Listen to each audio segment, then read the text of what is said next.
Mark Zeno's power, betting on a high in this golden hour. Click that subscribe button, let's ride the wave. Brian's got the inside knowledge he gave. 2 units, 4 units, bangers. Yeah, we are live here on a Saturday morning. Get you in with a little bit of yacht rock this morning on 107.7 The Gun here. What's going on, everybody? It is Saturday mornings with GunzPicks. I'm the host with the most point guard podcast and the self-proclaimed CFB Go himself. And Notre Dame is going into the next round, and I am absolutely elated. I am high on Dayquil. I'm high on vitamin C, coffee, and excellence, and I can't wait to break down the board. I have two beautiful guests that are going to be joining me here live today to talk a little bit about college football. We have college football playoff implications on the line here today, and we got Rob McMahon saying, let's fucking go, Guns. How about them Irish last night? And good morning, Guns. Let's go. Sox Nation knows he's coming out of Chicago, and he understands how important that game was. And now we're playing with house money. You know, if they don't win another game, that's fine with me. I'm okay with that because the Irish are going to the next round. But I want to make sure I introduce my next guest properly here. I have the twosome, the Abbott and Costello of handicapping. We have Mark Zeno and Brian Powers from the Morning Wager. What's going on, guys? How you doing on this beautiful morning? You know, we have quite the jingle on our show. I got to say, I forget, Guns, every time I do the show with you, how great those introductions are. I was excited to do the show before, but the feeling coursing through my veins right now really is unparalleled in the history of podcasting after that song I just heard. It was truly incredible. I am the liquid IV of podcasting. I'm good for a hangover. That's all I am good for. Yeah, I need it. We just talked about behind stage. All of us are like a little bit under the weather. Listen, when the Irish are playing, I'm so nervous. I'm just hammering beers left and right. And, you know, I stayed up till 3 a.m. I woke up and, at 8 o'clock this morning, just ready to go, dragging my ass. I'm like, oh shit, I got a show in 2 hours, but I'm ready to go. I'm ready to talk some ball. And Mark, I know you are talking a little bit about the Falcons, but we're talking college football. How are you doing this beautiful morning? Well, I'm not doing good because Indiana laid a freaking egg last night. And I don't really think they got outplayed by all that much. I don't really think for as much as Notre Dame led as long as they did in that game that it was really that far apart. I was shocked to see Kurt Signetti not coach a better game, to be honest with you. Yep. Yeah. That to me was what I was. You could tell Curtis Rourke had the worst case of happy feet, and every ball he threw was like a 99-mile-an-hour fastball. He had no touch at all last night, and the coach didn't do anything to get him into the flow of the game. Give me a little dump off screen. Give me a short out route, something easy, like where he can just start getting the feel of connecting passes. But, again, I don't think the game that I saw, people will disagree because, they're common, but I'm not. But I don't think that there was that much separation between those two teams last night. I think they play that game again. I think Indiana can win it personally. But, that's just me being me and being defiant in my L that I took last night with Indiana plus 7.5. I had them too. And the game swung on one. I mean, it's rare to say the game swung on one play. It was actually 2 plays. It absolutely did. An interception and then a 90. I mean, I said in my handicap that this game will be determined by the strength-on-strength matchup, Indiana's rush defense versus Notre Dame's ability to run the ball. Well, Notre Dame broke one for 98 yards, and that was that was a decider right there, right? Yeah, it changed everything. I mean, it went from at least a 3-0 game. It was a minimum of 10-point swing, a minimum. Let's just say the interception doesn't happen and it gets incomplete, and they kick a field goal there. Like, forget a 14-point swing. I mean, it was everything right there. It was a frustrating game to watch unfold, not to mention the college basketball loss I took last night. So I'm coming a little bit hungover and surly for a variety of reasons. That's the way I like Mark Zeno because he's going to be cashing some tickets today when he's pissed off. He's surly every day. There's never been a day when Mark Zeno's not surly. Listen, okay, I don't want to hear it from you. Okay, I'm here on Gun's show. Okay, I don't need to deal with your crap today. Where's my popcorn? I'll just let you guys do the show here. All right. So I got the Morning Wager. It's the best show on Wager Talk. All right. It is. It's absolutely. Go check them out on Wager Talk. They do a awesome show. I was like, if you just want to see two people banter at each other and you don't even need the plays, just watch some absolute entertainment. I told Brian last time he was on this show. I was like, I think I saw the pilot episode like a year ago. in a hotel room. And I was like, oh, here's a show that I'm watching without it. Nobody, I'm the only viewer right now. And That's what you were in Boston, right? Yeah, it was absolutely, I was entertained, to say the least. And I was saying exactly in the chat, it says I took the L, but got the first touchdown. Oh, so you had the first touchdown with Jeremiah Love. That is absolutely perfect. But we're here to talk about the games today. We have 3 on the slate here in the college football playoff. We're going to start with the opener here. Big noon kickoff. I know Penn State fans love big noon kickoff, but we have SMU going on the road in a frigid and cold Happy Valley. Number 6, Penn State at 12 p.m. is the first one out the gate. I'll start with you, Mark. Do you have what are your thoughts on SMU and Penn State today? I mean, look, I played the over. I got it at 53.5 early on. I don't think we're really giving a lot of credit to what Penn State's offense is and how good they really are. I mean, again, they just dumped 37 in a loss, albeit, on an Oregon defense that's top 20 by every metric in the country. SMU's got a good defense, but it's not as good as Oregon's. And certainly the Jimmies and Joes on SMU are not the Jimmies and Joes on Oregon. So I expect Penn State to score a ton of points today. By my calculations, all I got to do is get SMU to get to 20, and this thing should go over, right? And I think SMU can do it. They're still a really talented, offense, and Rhett Lashley is a great coach. I mean, this is a guy here in a year or two that's the right Power 5. He's in a Power 5 conference now. I still confuse SMU thinking they're not, but you get the point. When a bigger school comes calling from the SEC or the Big Ten, Rhett Lashley's name's going to get tossed around a lot because this guy can coach. So, again, we saw last week against Clemson, in the ACC championship game. It took them 2.5 quarters to get going.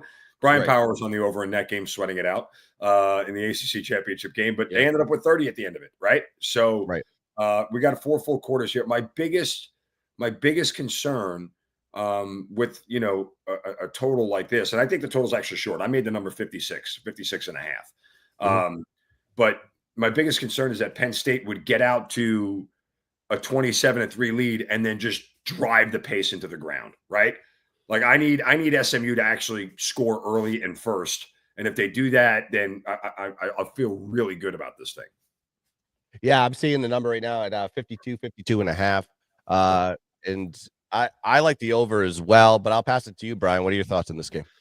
Yeah, to a lot of what Mark said, my thought is let's just take SMU out of the equation and play Penn State over their team total, because I do think that's the one constant when I handicap this game. The one thing I'm most confident in is this Penn State offense. I don't know how great this Penn State defense truly is. A lot of the stats say it's great. Number 8 in points allowed. They've held 5 different opponents this season to lows in total yardage. But again, the bottom of the Big Ten this year, this Guns, the small is bad. Yeah. So it was easy to just kind of hold those teams in check. But look, there's been 2 games this year where SMU was an underdog. They gave up 44 and 27. Plus, they were just a short favorite against Clemson. They gave up 34. There. So when they step up in class, their defense tends not to be as good. I will say this. I know because and it needs to be talked about because it was such a deciding factor, I guess, in SMU getting into the playoff, was that the final margin was close against Clemson. I think that's overrated. I mentioned this to Mark, I think on Friday. Look, as he said, they got behind early in the game. I don't think they can play catch up against Penn State the way they did against Clemson. I don't think that's going to happen. If they, I'm sorry, I'm trying. I know, but but here, I'll make you feel good. I don't think SMU needs to get to 20 to get this thing over. I think Penn State could get to 35 pretty easily in this game, and that's likely to happen. Well, again, that doesn't help me to get to 54 at this point. And also, Guns pointed it out.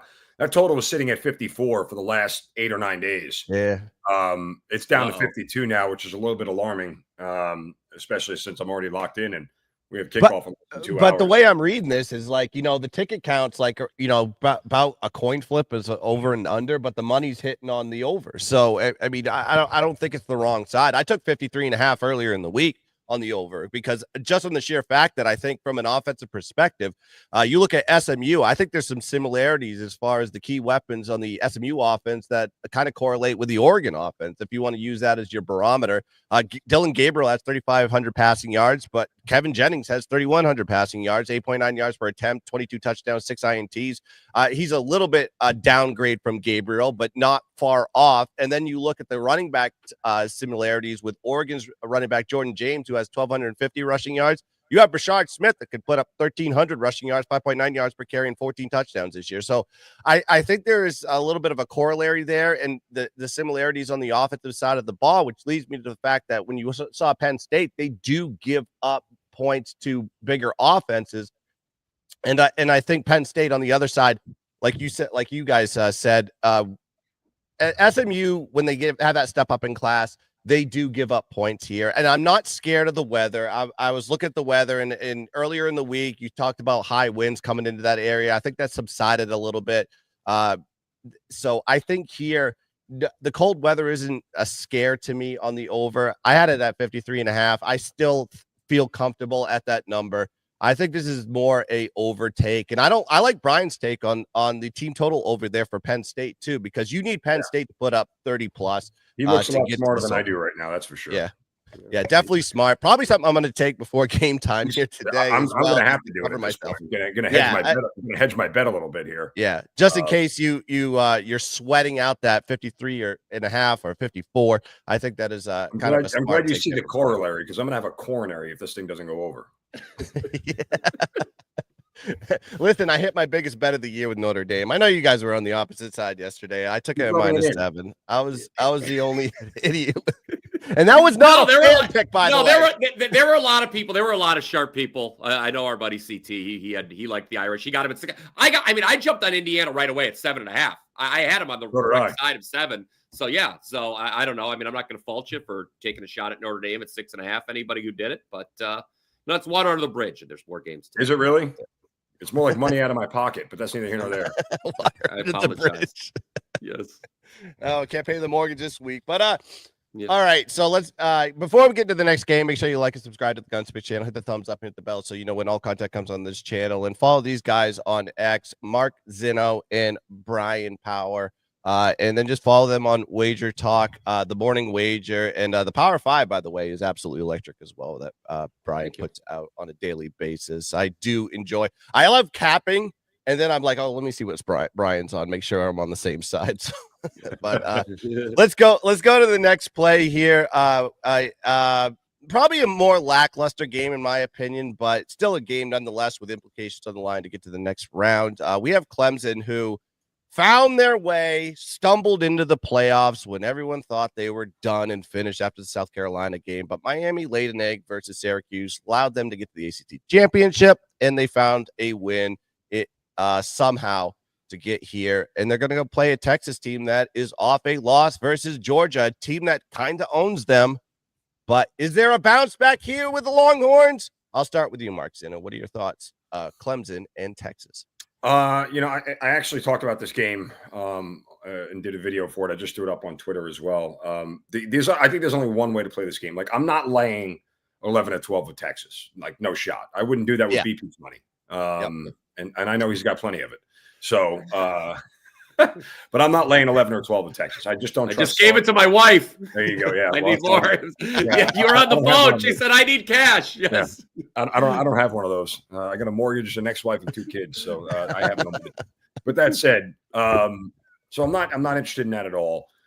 I think we have to respect Clemson here just in this moment and Dabo Swinney and what he can do. But there's a game script for me where, Texas' defense, which may be the best defense in the country outside of Ohio State, over the course of 4 quarters, just continually wears down their opponents. And late, they can pull away. They can force some mistakes late when they're up by 7, or 8, and the other team's trying to drive and get a score real quick at the end, where all of a sudden that becomes a 2-score lead, and they're out of it, and create some short fields. So I took Clemson plus 7.5 in the first half. I think we have to shop around. I'm not sure what the number is right now. Yesterday we saw FanDuel was hanging a 7.5. I'm seeing 7s across the board right now, guys. I would even play it at 7 because my theory is this: like, Clemson has no shot to win the game. if they're down 17-3 at halftime, right? Like I don't like them trying to come back against this defense, even though the Clemson offense is competent and it's good. And I don't think Cade Klubnik is terrible. I just don't think that's a good game script for them. If they have any chance to win this game, they've got to keep it tight early. And what I would expect is that Sark is a little bit, cautious early. He's not really going to take too many chances. Like if you look at the way the first half went against Georgia, right now, Texas had a bunch of self-inflicted wounds in that game. They should have been up big at halftime, and they just beat themselves. And again, coaching, right? Like I don't know how to tell you to stop taking stupid penalties and everything else. Like, so I think there's a world where Clemson can keep this close for the first 30 minutes, and Texas probably pulls away late. But I would tell you, Clemson, if they ain't covering early, they ain't covering late. Those famous words. Yeah. All right, Brian. But you have two good first half teams. You have Texas that's ranked number 1 in the first half, but you have a Clemson team that's ranked 6th in the first half. But I'll pass it to you, Brian. What are your thoughts on Clemson, Texas? Look, I think Texas is definitely the better team here. They played a harder schedule. They have the better stats. Yards per play differential, speaks to that. History is not on the side of Clemson winning this game, guys. Texas has won 22 straight times as a double-digit favorite. Double-digit dogs in the college football playoff. Obviously, it was a different format, 4 teams instead of 12. But when you're double-digit dogs in the college football playoff all-time, 0-8 straight up, 2-6 against the spread. That being said, I co-sign with what Mark Zinno had to say. I do not feel comfortable betting on Texas to win this game by this kind of margin. They just shoot themselves in the foot, do dumb things, and this is a big number. This is the second biggest number that Dabo's gotten since we Clemson became a national power. Yeah. The only one bigger, I know Mark remembers this, it was the season opener this year against Georgia. And Clemson wound up getting their ass kicked in that game. But what was the score at halftime? It was still close. 6-0. 6-0. Yeah. So I think Clemson, as Mark said, and he always says, if you're not covering early, you're not covering late as dog, absolutely is true here. I'd like Texas to actually win this game close, because then I could get a good number theoretically against Arizona State, who I desperately want to fade, and Mark Zinno will laugh at me when I talk about that for 10 days, because I keep wanting to fade Arizona State on that Ponzi scheme team that is no business in the college football playoff whatsoever. All year long, I had to hear it. Every year, we sit down and talk games. I'm like, I kind of like Arizona State this week. No. They're not power rated well. I have them power rated as the 41st team in the country. I have BYU power rated ahead of them. I have Clemson power. That's all he ever did all season long. I just kept cashing tickets on him, and he's like, okay. Hey, one of my biggest college football plays of the year was actually one of the few games Arizona State didn't cover when they lost to Texas Tech. Texas.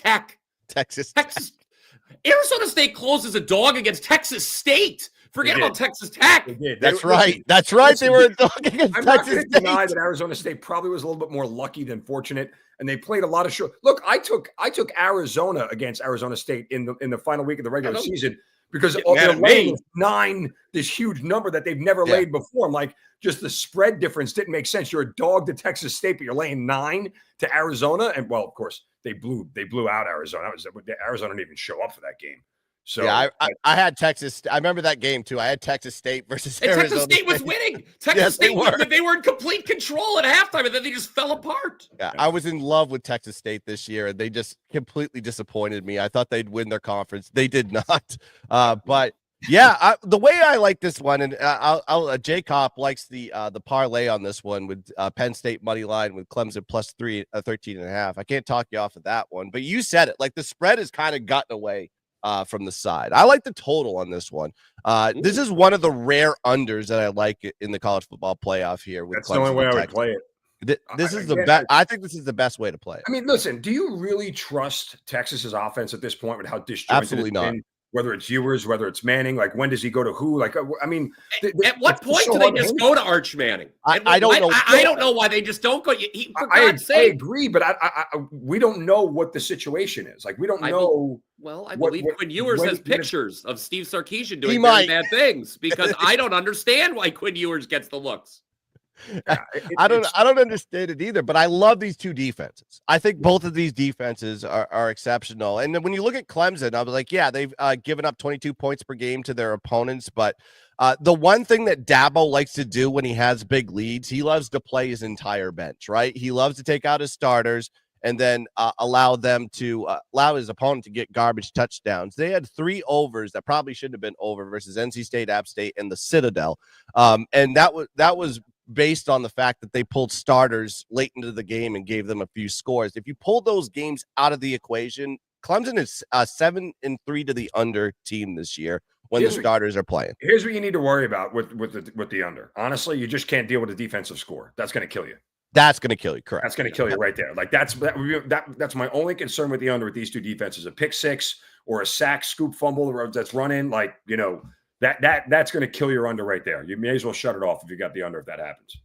Yeah, and then you got Texas. It's 10-3 to the under this year. Their overs were Michigan, which was predicated on turnovers and field position that got them to that over. And then they played UTSA, and basically Texas got the over on their own. And that was because Arch Manning came into the game and he needed to prove himself in the second half, and he scored some points against UTSA to get to that over. So there's a lot of outliers when you look at the overs between two of these teams, and I think that gives me a high indicator that when you have two defenses going each other, we're looking at a rock fight hopefully today, and I got under 51.5. That's the way I'd look at this game. The next play that we're looking at here, the night game of all night games, number 9 versus number 8. You have Ohio State that, well, Michigan's their kryptonite, right? Michigan continues to own Ryan Day. It's Jim Harbaugh is still in his head saying he needs to run the ball efficiently. That's right. We got a Michigan guy there, but you could be a bounce back. We've seen it before. We've seen it with Ohio State. Granted, it was with CJ Stroud. Granted, it was Marvin Harrison Jr. and the weapons that they had during that time where they fought Georgia tooth and nail the last time they were in the college football playoff. But you get a home game here in the shoe. You have a little bit of a redemption here versus a Tennessee team that, well, quite frankly, I haven't seen them play very good on the road. But I'll pass it to you first, Brian. What are your thoughts? Tennessee, Ohio State. I don't think Tennessee's going to score a lot of points in this game. This is another one where there's an under. I think Tennessee's offense is really going to struggle here. You know, you look at their season-long metrics are a little misleading.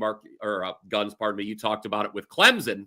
How if you dig, I mean, Tennessee ran up a lot of points, a lot of yards in the non-con over the course of the SEC schedule. Their offense declined greatly, the performance, and now they run into Ohio State defense that is number 1 in the country in scoring, just 10.9 points per game allowed. Number 1 in total defense, just 241.1 yards allowed. And I don't trust the Tennessee offense in this road environment. You talk about the struggles on the road. Remember, this is a team that was shut out in the first half at Arkansas. Yep. Only scored 14. Shut out in the second half against Georgia. Only scored 17. And there was another game against Florida, a neutral site game, where they scored 23, but it was 17-17 at the end of regulation. So when Tennessee stepped up in class and they haven't been in Knoxville, the offense just hasn't gotten it done. And you look at this Ohio State defense, they've allowed just one opponent all year, and that was Oregon, of course, a loss, to score more than 15. Even Michigan, in the disastrous regular season finale for the Buckeyes, they only give up 13. And Michigan's touchdown drive in that game, guys, remember how long that was? 2 yards. They had an interception, and they got the ball to Ohio State, too. Against Penn State, they only allowed 13, and that was because they allowed an interception return for a touchdown in that one. So you're talking about really no offensive touchdowns allowed against Penn State and Michigan in those games.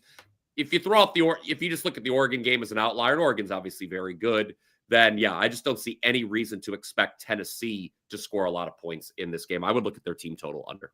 Yeah, I like the under in this game at 46.5. I think that is a good look to it. I'll ask you, Mark, what are your thoughts, Tennessee and Ohio? Again, Brian's going to end up being smart, and I'm going to end up being stupid. But I took the first half under. I got it at 23.5. Yeah, I like it. And I think between the weather, look, let's not pretend that Tennessee's defense isn't every bit as good as every top 20 defense out there. They really are. Like, you know, we got enamored with Tennessee in the beginning of the year, as Brian said in the non-con, where they were putting up 70 points a game, and it looked like they were going to be the national champion. They walked into the SEC, and guess what? Their offense went limp. It needed a Viagra, one of them little pills, because they couldn't do anything. It was impotent. So I think they're playing that level of defense in Ohio State. And I think between the weather and Nico, I don't even try. I just say Nico. He's got like sort of that Tua thing where you put him below 30 degrees and all of a sudden he can't play quarterback anymore. I think that is going to come into play here. But like I told BP, I'm like, of the game scripts that would develop here, I think there's 4 likely ones. What happens? Both defenses show out early, and it's a very tight, very low scoring first half. Ohio State's offense actually pretends it's competent for the first 30 minutes and scores, but not a ton. Like, they could be up 17-3 at half, right? And that would be a very comfortable position for Ohio State. The flip side would be Tennessee starts really fast and shocks everybody, and all the Ohio State fans are walking out of the building, 8 minutes into the second quarter because they're losing 14-0, right? The least likely is that both of these offenses trade blows early, and they're scoring against 2 really good defenses. So I took the first half under. It was 23.5. I would have loved the 24.5, but it never materialized. But even at that, again, we can 17-3, 13-10. I mean, there's a lot of ways we can get out of here. I just, as BP said, I don't think we're getting a combined 3 touchdowns between both teams and a field goal somewhere else. Like, you had to get 4 scoring drives here, and 3 of them resulting in touchdowns. And I just don't think we see that given these 2 defenses. Yeah. I just want to throw in real quick. We really should not hand wave at all this Tennessee defense, because I don't think Ohio State's going to be able to run the ball in this game. Ohio State's offense is not that good. Like, do you really trust Will Howard? No. And that brings up my point. So against Michigan, they only ran it for 3 yards a carry, 77 yards total. The offensive line is still banged up in Columbus. Okay. Yep. And yes, there probably will be a point, because Ohio State's receiver room, as it always is as good as any in the country, if not the best. But you have to trust Will Howard to get the ball to those guys. How many times is that going to happen? How many times is that going to happen early? I do expect Chip Kelly is going to try to take a shot or 2 early in this game, because he sort of has to. Because I think there is that sort of cloud hanging over Columbus right now, where the natives could get restless if, like Mark said, this gets off to not a great start for Ohio State. But here's the thing. Even if Ohio State was good at running the ball, which they're not, and it's shocking considering the running backs they have. They brought Judkins over from Ole Miss. But Tennessee is very good at stopping the run, guys. We're talking about number 8 in the country at stopping the run. And oh, by the way, number 4 in overall defense, 278.3 yards per game allowed. 4th in scoring as well, 13.9 points per game allowed. So yeah, really overall, this profiles as a low scoring game. I know everyone's talking about the under, which does scare me a little bit, but that's why I'm looking for alternate ways, whether it's Tennessee team total or first half, to play this under. Yeah. By the way, okay. By the way, I got to tell you, if I ever have another kid and it's a boy, I'm naming him Quinshawn. Just want you to know, underrated name, Quinshawn. Yeah. It is a good name. I love good. I'm gonna name, if I have another kid, I'm gonna name him Fluff Bothwell. That's the name that I'm gonna be picking on. Certainly that one. A choice. Yeah. Certainly a choice. All right, I like the under on this one too. I think this is going to be a dogfight. And what people think that Tennessee is like a wide open pass offense, I think Nico is a pass guy. No, this is a run oriented offense. They're 11th in rush play percentage versus 124th in pass play percentage. So this team wants to run the ball, and you're going against a top 5 rush defense here with Ohio State. So that is going to be making Nico one dimensional. Is going to be a problem with this team that is 91st in opponent QB sack percentage. So, and you have an Ohio State team that is a good pass defense as well. They get to the quarterback, they're 2nd in QB sack percentage. So look for Nico to kind of have some fits if he gets to the passing game here today. They're strong at home, but weak on the road. 29 points per game on the road, but that includes 25 versus Oklahoma, 14 versus Arkansas, 17 versus UGA. So when they have that step up in class in terms of defense, they tend to not score a lot of points. I think Ohio State is going to come out here strong. Both teams are top 5 in opponent scoring as well, 10.9 points per game and 14.9 points per game from both of these teams, Ohio State and Tennessee. I think it's going to be a low-scoring affair, and 46.5, 47s are on the board right now. That is low. And if you want to go into number correlation here, Ohio State is 6-1 to the under when the total is 50 or less. So This is going to be a low-scoring affair here at night. Going to be cold in the shoe. Columbus, Ohio. right where Brian Powers is in the state of Ohio. It is going to be low scoring. Give me under the total here today with Ohio State and Tennessee. Now, need to talk about this one. We may disagree a little bit on this one, but we have a little bit of an outlook on the game that's going to be coming up on New Year's Day.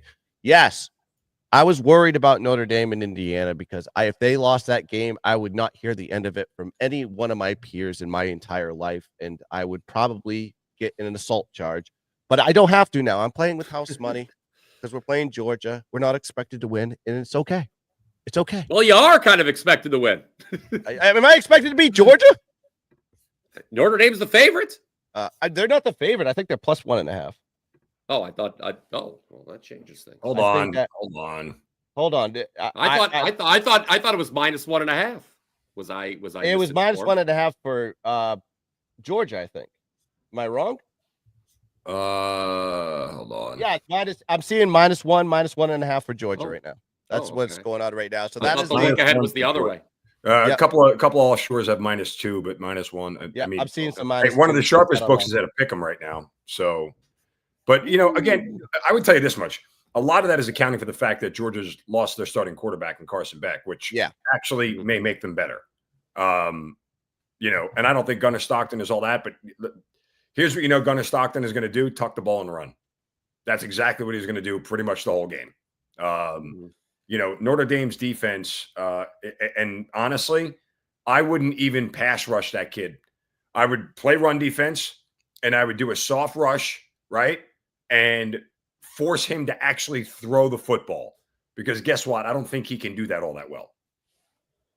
Yeah. And then you got a low total here at 44.5. But Brian, do you have any just a quick instant reaction before I know this is kind of early into the capping on this game, but what is your initial thoughts just instinctively? I continue to be confounded that a public team like Notre Dame is on the ATS win streak that they are. It's pretty crazy. And I'll say it again. Notre Dame, it was probably and Guns, I think you would be able to verify this if you're being honest. I think it was the weakest Notre Dame schedule in decades this year. They only played two true top 40 teams. I'm sorry, Zeno, I don't have Army in my top 40. I wouldn't have Army in the top 40 either. I mean, Louisville was one that they played. And USC. And guess what happened? Wasn't even the best version. And the only reason they covered that game is because they got back-to-back 95 yards. Yes, that's correct. Yes. They gave up 557 yards in that game. I had USC plus 7.5, and I was throwing things. They were outgained by Louisville as well, Notre Dame. I mean, 15 yards. Yeah, so I don't know. It is the Georgia quarterback situation is what brings variance in the unknown into the handicap here. I mean, it's interesting. Georgia's been a bad ATS team this year. Notre Dame's been great. A lot of people who are logical and sane individuals would take a look at that and say, well, okay, then Notre Dame's the play. Not a logical person, not a sane person, look at that and say, do I want to buy low on Georgia here? And also, by the way, I mean, look, can I tell you something? Thoughts and prayers, by the way, to Carson Beck. I believe that was his Instagram arm that he injured. So that he's got to be in some real or his Snapchat arm. It's one of those, right? Yes. Look, I'll tell you this much. I find Georgia fans resoundingly annoying. They're just not. They still haven't learned how to win yet. And just be ignore people who talk crap. They have to actually get involved and say bad things about you. So I find them really annoying. I don't want Georgia to win, but I don't think Notre Dame's winning this game. I genuinely don't. Yeah. This is Kirby Smart's wheelhouse, and Kirby Smart is going to give Marcus Freeman a lesson in coaching. In this whole thing. And that's ultimately what it boils down. That's the biggest advantage Georgia has, right? I mean, the coaching edge here, and Georgia's defense, still not the Georgia's defense we know from a couple of years ago, but it's still pretty darn good. Again, what the low total in this game, 44. Yeah. This is another one where I go first half under, right? I think it's going to be super slow to start. If you don't get a 98-yard touchdown run, guess what? I mean, if Indiana's defense was good enough to keep Notre Dame to, in reality, 2 scoring drives, right?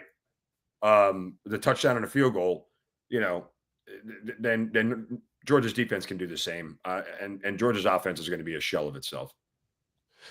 Yeah, I lean towards the under, just initial like gut read on this one. When you see a 44 sitting there, I think if anything, that's tried and true with Notre Dame. Their defense has been very good and kept that offense. Actually, the mistakes that the offense makes, the defense kind of steps up, at least against their opponents that they played so far. I don't think if Carson Beck isn't going to really play this game, and they're actually going to go with Gunner. And by the way, is there a good quarterback named Gunner? They should Gunner is an elite name for a quarterback, by the way. And I've never seen a good functional professional quarterback named Gunner. Doesn't every Georgia quarterback name sound like he's a pop collar frat boy? Hudson, Carson, Gunner, Aaron. I mean, they had Justin Fields and they kicked him out because his name is too normal. Like they don't. They still have Matt Stafford. Is Matt Stafford a yeah? I mean, like the new version. They all ended. I believe he was because I believe he was because his wife. Never mind. I'm not going to get into that. But that's my initial belief. Is like if there's anything that's tried and true that I think is an elite part of the Notre Dame is their defense. I mean, they have All-Americans in the secondary. They have an All-American on the defensive line who got hurt last night. I don't know what his health is going to be going into this game. He's going to have a little bit of rest going in, another 10 days, 11 days before they have to play this game. But I think we could be looking at a rock fight there. It's the Sugar Bowl that's going to be. Yeah, it's the Saints, Caesars Superdome, whatever the hell you call it. And this game is going to have a massive handle on it because it's the late game on New Year's Day. Everyone's going to be sitting around betting. I know Zeno sometimes poo-poos this, but I think this is a game where I am somewhat interested to see what the public money is on this game because it's obviously going to be a very, very heavy. It's not. Let's just be clear. Like I know he's joking around, but what I always tell BP about the money, because when we do this and there's 70 games on a given weekend, right? Following that money matters because you have a large sample set of games. When you shrink that sample set and people can only bet on 4 games, right? The money numbers look a lot different. So I kind of just ignore those when the sample set gets so small that legitimate money being put in is hard to figure out where it's coming from, right? If we're watching Marshall play Akron, like that's one thing and money moves, okay, I'm paying attention to that. But when there's only 4 games or 3 games on in the day and money starts pouring into ones, I'm like, well, it's the one game everybody wants to bet on. So I can't really validate the money meaning as much. It's coming from both sides though. Like, you know, it could be a respected group from loves Notre Dame. When you get standalone games like this, you just have to trust your handicap more than anything else. You have to ignore the noise and forget about it. And this is where BP needs talking off the ledge all the time, right? He's like, it's like I am married to him. He's my work wife, okay? Because he'll call me in a frenzy. I'm like, dude, your handicap is good. It's sound. Just roll with it. Don't worry about it. Can I tell you something? When that Indiana line went to 6.5 yesterday morning, I said, "Oh crap." I know. I did the same thing. I said, "Oh no, I don't want people." That's what I'm doing right now with the Penn State SMU total. Oh my god. Yeah. I like what I've noticed about college football this year. I've had a very successful season. I think I'm up 30 units or 40 units in college football, and I've been on the wrong side of probably 80% of the lines. That's it. Yeah. I've been on the wrong side every time. I was like, I buy them Monday, Tuesday, thinking I'm on the right, on the sharp side, and all of a sudden they move against me, and it doesn't matter at the end of the day. It's just you know what we should start doing. Okay, you can take your units and stick them where the sun don't shine. Just call them dollars. I'm up dollars. Okay, just call them dollars. Like that makes more sense. Well, there's $10 bettors. There's $100. I don't like talking money with people. It's like I don't like talking money. Grand. We talk about this all the time in the morning wager, right? And I openly poo-poo this idea of units, okay, because it's what it assumes is that we all bet the same exact amount, right? Sure. Like it doesn't mean anything. Like it just whether you're betting $5 or $500, I don't care about how many units. Did you get the game right or wrong? Just after that, shut up. Winning percentage is the only thing that matters. Did you get the game right or wrong? All right, I'm 56% this year. There you go. There you go. That's where I'm at. I track every bet. But I'm a volume guy, and I bet like 300 games this year. So no units needed. Yeah. I'll show you. I show you my record, and if you want to know how many, I have weighted games, and I put a weight on the game with a unit. Unfortunately, I got to tell people how much I'm making because people go, I don't care if you're 54, 55%. It's like you could be betting money line minus 6,000. Yeah, so like that means nothing. So I just make sure that I'm telling them, I was like, there's profit involved in this, but I'm hitting 56% in. I actually do better in the NFL than college, but it is what it is. Yeah, that's gonna do it. We broke down every single game on the board, which is not that many today, but actually, you know what? Before we end it off, is it like, for me, I want to ask you guys this one, is like I want to get ahead of some of these lines on the bowl games, but I find myself that I can't. I have to wait till the day before because I don't know who's going to be played in some of these games. Have you had any difficulty with some of these non-college football playoff bowls? Are you capping them early? Or are you waiting till you wake up the morning of the game? If you waited with Ohio Bobcats, you ended up taking a loss. If you got it early at -2, you ended up. I got it at -3 and I pushed. Well, listen, that's better than the 6.5. They were up by freaking 14 points and didn't cover. Yeah. That was wild watching that game. Turnovers all over the place. That was crazy. I would have. I text BP. I'm like, when they were up. I'm like, when they were up by 14. I text BP. I'm like, how did we miss Ohio? Why were we not on Ohio? And then I texted him at the game was over. I go, well, they didn't cover, so I'm glad we missed Ohio. Yeah. I'll say this. I got the best of the number with Tulane yesterday. That didn't matter, did it? Nope. No, that didn't matter. I mean, that was one of those things. I was talking to someone else at Wager Talk yesterday who was stuck with Florida -14. And I was like, well, that's not great closing line value. But guess what? He covered. He covered. They covered all numbers. But BP he said this to me before. Like with a lot of these games, honestly, it's one of those things where they're going to cover every number or they're probably going to lose outright. Yeah. Right. Like those are the two more probable outcomes than everything else. When it comes to these bowl games, the number I think is secondary to who the better team is and who's got the better motivation to win the game. I mean, for all intents and purposes, Ohio should have covered that 6.5 yesterday. I mean, it really was a backdoor thing where they just knew that they were going to let them kill clock and go down the field and score when they were up by 10. They had no motivation to try and stop them. But the idea was Ohio was the wildly better team yesterday and should have covered that number if you watched the game. So I think when you talk about trying to get ahead of the lines here, for some of these smaller bowl games that you're looking at, you just got to figure out, again, I think who's the better team and who is going to end up wanting it more. Although, if the number does get away from you and you don't feel comfortable with the number, Mark, we should bring up what we did on Tuesday in that Frisco Bowl, the Memphis, West Virginia game. Everybody, I mean, I don't know about you, Guns. I didn't see a soul betting West Virginia in that game. And I got I was like, this line is kind of getting a little high. So what did Mark and I do? We both bet Memphis team total over, which I took the over in that game. I didn't touch the I mean, that was the easiest win ever. I mean, it cashed on the first drive of the second half. But if you got the worst of the number with Memphis, you did not cover. You pushed or you lost. Right. So I mean, you do have to be some. I mean, if the number gets away, you don't want to be taking the worst of the. I mean, there are some situations, obviously, but like with Florida yesterday, it didn't matter what you had. But yeah, I mean, you do need to be a little cognizant still. I think if it gets away from you, look for an alternate way to play the game. Look for an alternate way to play the game. Right. Just look for an alternate market that's out there, and honestly, don't purposely take bad numbers. I mean, again, I think the point is of us saying is just simply that, if even if the number moves and you don't have CLV, I wouldn't even sweat it. If you're locked in, you should be doing so because you believe, the number you bet at is still a good number. Yeah, I mean, trust your handicap. Trust your handicap, too. I mean, I remember last year. Remember, Mark, we had those horrible numbers with Missouri against Ohio State. We had the most anti-close. I think I had Missouri money line, and they closed +6.5. Yeah. Because I jumped on the Ohio State news, and then Ohio State's like, no, actually, everyone's going to play, and we're laughing at you right now. And I said, well, I still don't think Ohio State's going to show up for this game. And we got a break with the quarterback injury early, and Missouri won. So, it can happen.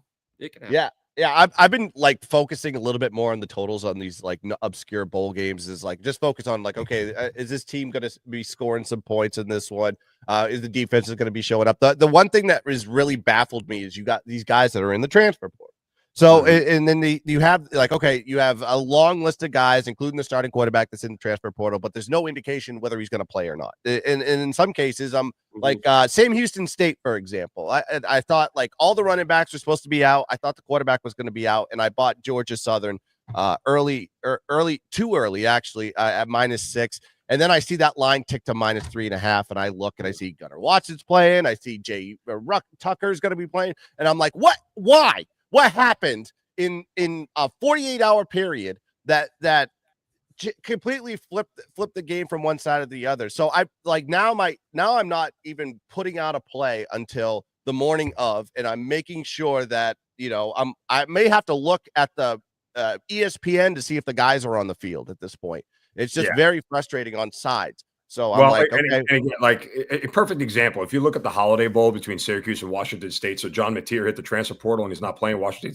State's quarterback. The opening line was 5.5 in favor of Syracuse. It's now up to 16.5. Like that's not a game we would recommend you betting. Yeah. But again, you can look to an alternate market there and say Syracuse team total will, end up going over because Washington State's defense is really bad.